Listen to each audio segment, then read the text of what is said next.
Hai semua, kita sudah di sesi kelima. Sesi kelima kita akan membicarakan tentang reaching the wired for better coverage. Oke, sound interesting, right? Ketika kita berbicara tentang digitalisasi, dunia ada di telapak tangan kita. Harus kita setujui bersama-sama dulu nih, bener nggak? Kalau saya setuju. Nah, kalau dikaitkan dengan hubungan kita dengan media, timbul pertanyaan, di mana fungsi para editor di PR 2.0 ini? Kondisinya adalah, walaupun di digital era melahirkan banyaknya citizen jurnalis, mereka adalah orang-orang yang suka mempublikasikan opininya di dalam blog, sosial medianya, social network, ataupun tools lainnya, dan semakin aktif mereka lakukannya, tidak menutup kemungkinan mereka akan menjadi influencer yang kuat. Sama halnya dengan jurnalis. Tidak jarang jurnalis mendapatkan informasi terbaru ataupun memberikan informasi melalui media percakapan online. Artinya, internet menjadi saluran yang berharga untuk mencari ataupun menyebarluaskan informasi. Seperti yang sudah kita bahas di sesi sebelumnya, kita harus mencari tahu media influencer kita. Banyak cara untuk mengetahui hal ini, dan cara yang paling mudah ataupun dengan menggunakan pihak ketiga dalam prosesnya. Membina hubungan baik dengan media mungkin salah satu strategi kita untuk mendapatkan slot pemberitaan baik tentang perusahaan ataupun produk kita. Yang PR bisa lakukan adalah berikan apa yang mereka butuhkan. Ini bukan soal uang, ingat. Karena di dunia humas ataupun PR ada etika profesi yang harus kita junjung tinggi. Yang mereka butuhkan di sini adalah informasi yang newsworthy atau yang valuable. Ada 4 hal yang harus kita pahami untuk mencapai hal ini. 1. Berikan informasi secara berkala. Tolong diingat bahwa informasi di sini merujuk pada sesuatu yang relevan tentang perusahaan, bukan tentang kita, bukan tentang bos kalian. Dan biasanya ini adalah informasi yang harus diberikan secara cepat. Artinya ada jangka waktu yang memang short atau singkat.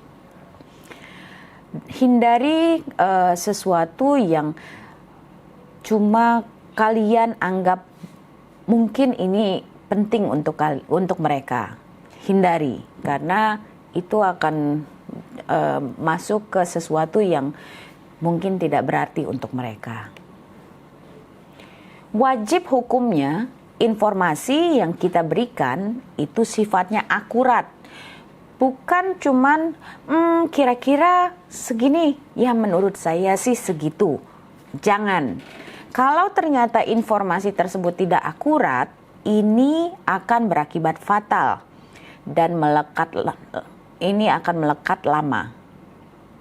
Mereka tidak akan percaya lagi, susah. Ingat, mereka mereka dengan mudahnya mencari sumber lainnya. Tidak cuma kalian yang bisa menjadi source dari informasi yang mereka butuhkan. Nah, yang selanjutnya adalah sifat dasar para awak jurnalis adalah mereka akan melakukan research atau sesuatu yang mereka ingin ketahui. Pastilah kita harus mempunyai informasi yang bisa membantu mereka mengembangkan naskah itu. Pastikan banget bahwa kita mempunyai sesuatu yang lebih dari dia, dan hal tersebut harus menarik minat mereka. Karena mereka akan sering ngomong seperti ini, so what?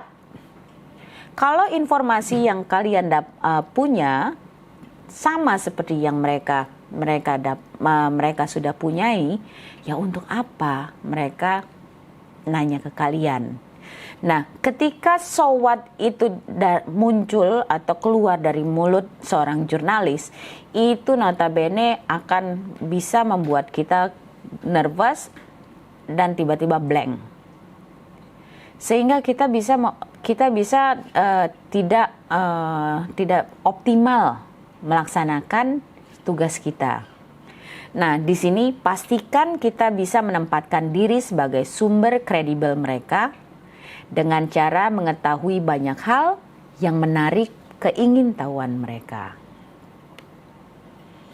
Nah, give information that can help meet deadlines. Kalimat ini sepertinya simple, mudah. Ya iyalah, cuma membantu para jurnalis untuk menjalankan tugasnya dengan baik. Tapi believe me, dalam prosesnya ini seringkali sangat sulit dijalani. Nah, di sini kita harus bisa memposisikan diri sebagai sumber terpercaya dan seseorang yang dapat memberikan informasi tersebut pada waktu yang ditentukan. Hal yang simpel sekali, ketika seorang media atau awak jurnalis datang dan menghubungi kita angkat teleponnya. Jangan ketika kita ada maunya aja kita yang ngerongrong mereka dan nelponin mereka terus. Ketika mereka menelpon, itu pasti ada sesuatu yang mereka butuhkan. Angkat dan silakan bantu mereka. Dan ketika kita berjanji, oke, kita cari dulu ya datanya. Pastikan kalian menepati janji kalian. Jangan ngegampangin. Jangan suka PHP kalau kata orang. Sehingga mereka akan menjadikan kalian seorang teman. Mereka akan menganggap kalian sumber yang bisa mereka andalkan, sehingga mereka akan menjadi pihak yang sangat membantu pekerjaan kalian. Oke? Untuk sesi 5, Reaching the Wire for Better Coverage, sepertinya sampai di sini dulu. Sampai bertemu sesi selanjutnya. Terima kasih.